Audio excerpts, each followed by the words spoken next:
Hey guys, what's up? Welcome back to Dragon Ball. Now today I'm going to be giving you guys my episode 21 review for Dragon Ball Super. Now this episode continues the trend of the Resurrection F arc. This episode is mainly focused around the fight between Frieza's army and the Z warriors that were present in the battle. And that's basically it. There were a lot of changes though, and that's what I'm going to talk about and give you my thoughts and analysis on here. So in this episode, we see that Majin Buu did not come to the battle, not because it was, too dangerous or anything like that, because he was asleep. He was asleep. And I definitely thought that was hilarious. They were saying, oh, even if you tickle him, that wouldn't wake him up, which I thought was pretty funny, but still kind of a lame excuse, I guess. But if Majin Buu was there, we pretty much know that Majin Buu most likely can't decline in power. So he would basically mop the floor with every single one of them, aside from Frieza and maybe Tagoma, but we'll get into that a little bit later. And we also see that, Tagoma, like I just mentioned, is present in that battle. I'm going to talk about that a little bit later. If you guys seen the episode, you know what I'm talking about. I like what's going on there. The animation in this episode, I don't usually talk about that anymore because it's kind of redundant to say. But there is one piece that bothered me. It wasn't a huge thing. The episode did look good, not quite as good as Resurrection F. Obviously, it's not gonna. It's an anime cartoon series of episodes rather than a feature-length, film. But when they do the 3D modeling for the Frieza soldier, it did kind of bother me a little bit when they're just kind of standing there as a still image almost. They weren't. It was kind of like a 3D render of the Frieza soldiers, but they weren't moving up and down. It was a little bit annoying, but it wasn't a huge deal. The rest of the animation looked great. But just that little piece of 3D animation did bother me a little bit. It kind of stuck out. We see it, Goku and Vegeta are training on Beerus' planet with Whis. They're supposedly going to some quote-unquote place. At least that's what the subtitles seem to allude on. From what I watched, they kind of emphasize the word that place as if it's some secret area. So we'll have to see what that is in a future episode if they actually do anything with that. Or maybe the subtitles I saw were just completely screwed. Frieza, of course, recognizes Krillin in this episode and sends a large group of his army after him, which was an amazing moment, actually. I'm like, well, Krillin should be able to beat these guys, no problem. I don't see why he's so scared. I'm guessing he was probably scared because he hadn't been fighting for so long. He notices he's dodging these attacks like nothing, and that was an amazing moment.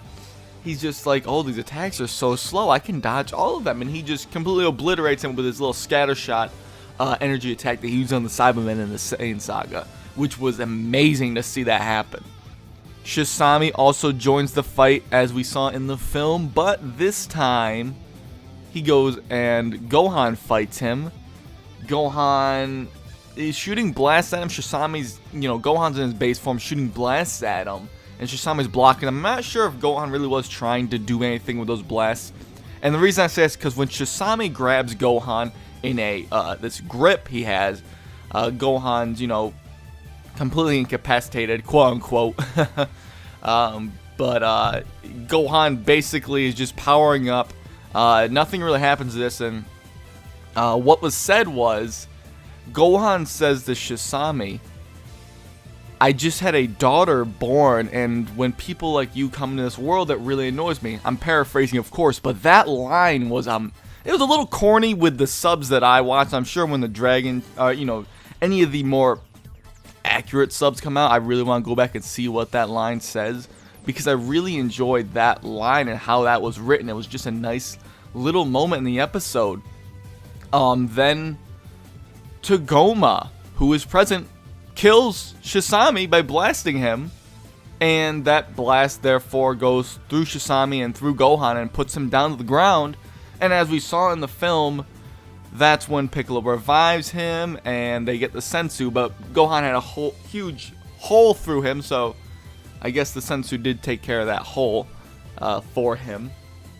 And Tagoma's personality is completely changed, and it's weird because this character got pretty significant character development in 2 episodes that he was in, which is awesome.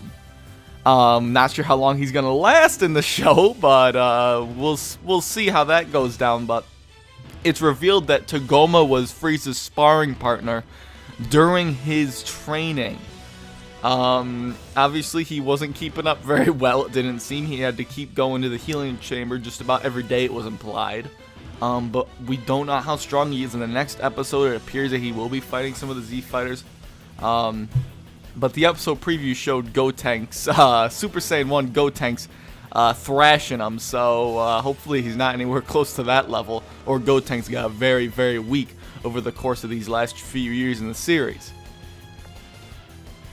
Another thing to note that happened a little bit earlier in the episode, and this is going to be, if you are watching this for the first time and didn't see the Resurrection RF movie for whatever reason yet, this is a spoiler for the ending of that film, but basically, does not mention anything about his time travel stuff where he can go back in time. Maybe he'll do it in the next episode when they're at that place.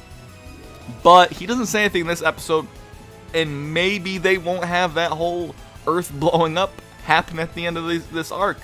I'm not sure if they would make that big of a change, but they've done some pretty big change with the series, and I'm not really sure if they are going to keep that or not. I think they should keep that in. I would still like to see it and have a little bit more changes to it, but still keep it in, of course.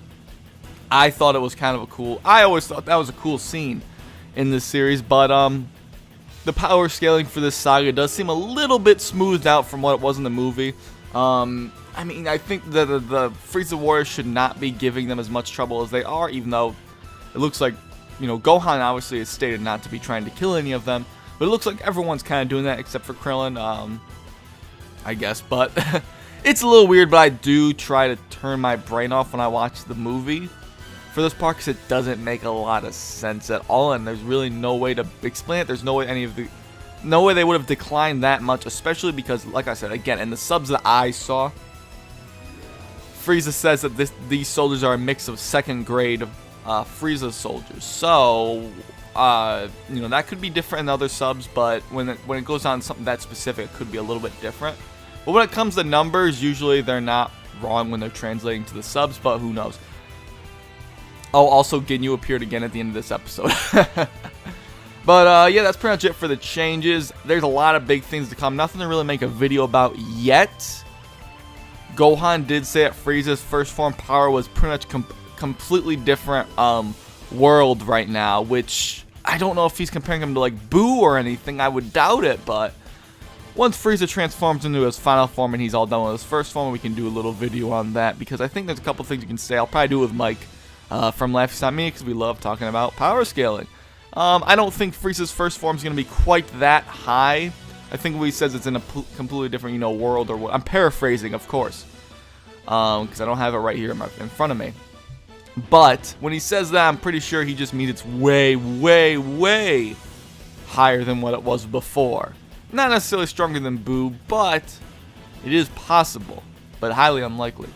But other than that, I hope you guys enjoyed this little episode review. What did you guys think of the episode? I really, really, really enjoyed this episode. Actually, it's one of my favorite ones I've seen, and the ending bothered me because I just wanted to see what was going to happen next, even though we've seen all this crap. But I wanted to know what happens because they're changing so much. I really was intrigued, and I was super interested to see it.